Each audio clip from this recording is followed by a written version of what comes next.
Hello, people of the internet.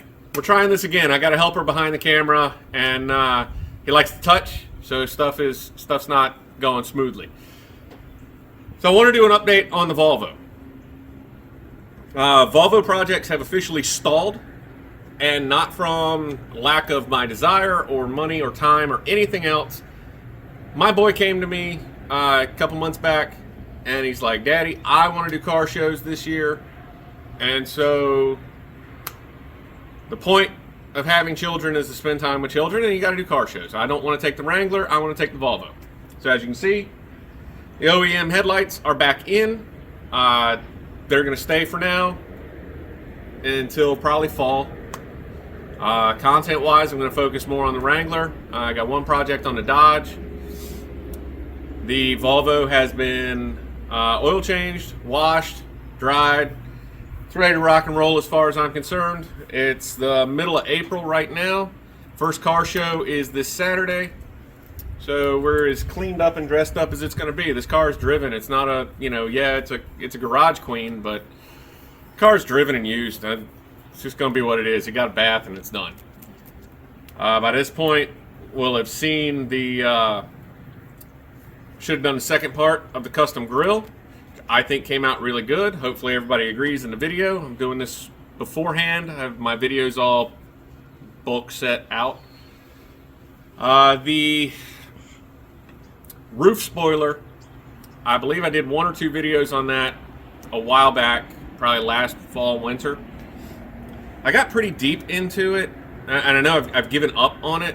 That one got completely and totally trashed.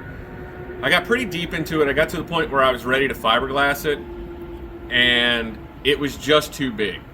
Like the whole time I was building it,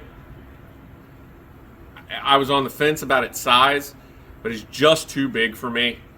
So I scrapped it, and I still want a rear roof spoiler. I think they looked great on these cars, and I think I'm just going to deal with the Turbo Bricks, buy a wagon spoiler and make it fit. You know, a bunch of people have done them, mostly in Europe. People said it works. Nobody does any write-ups or builds on it, so I just got to keep my eyes open for one, and then I can do a full video set on that.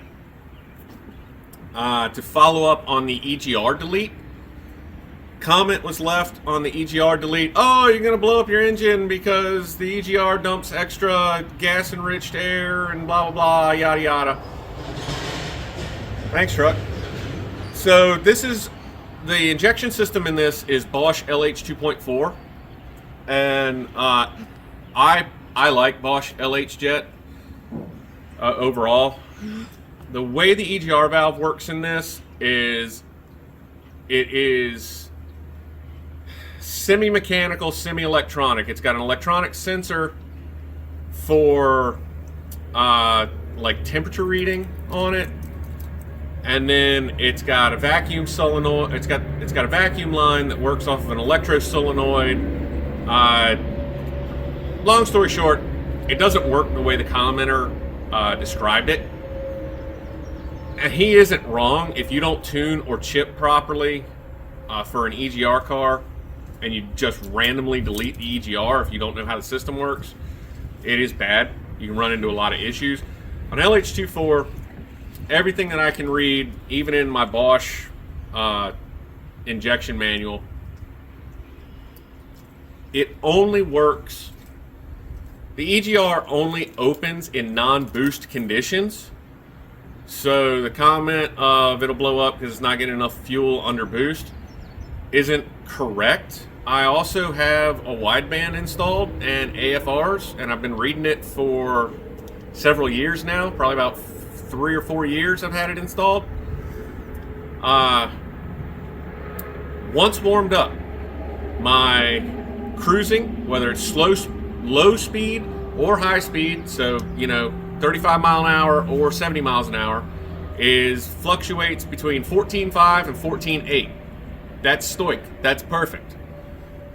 And full boost load, which I run 17 PSI on this car, full boost when the EGR was installed still, before I deleted the EGR, full boost, I ran about 10.5 to 1, which for me was a little rich. Do have slightly bigger injectors in it. I do have a chipset in it, but that was still a little rich, all things said and done. When I pulled the EGR valve out, I've test run it now several times. I get no check engine light with my bypass module I put in, and I am now running under full boost, same PSI, almost 11.5, 11.3 to 11.5, which is much closer in range. I think that my EGR valve probably had a problem and I just didn't know about it. There's a follow-up on the EGR. The car hasn't destroyed itself. I haven't sent rod number 4 to the moon. There's no knock knock, guess who's coming to dinner. Everything's good. Still on the hunt for a manual transmission swap. That'll probably never happen. And outside of that, just fun driving a car, and gonna go hang out with the kid this season and have a lot of fun and make a lot of memories. And that's what everybody needs to do, is go have fun and make a lot of memories. So get out, have fun, and go do something you like.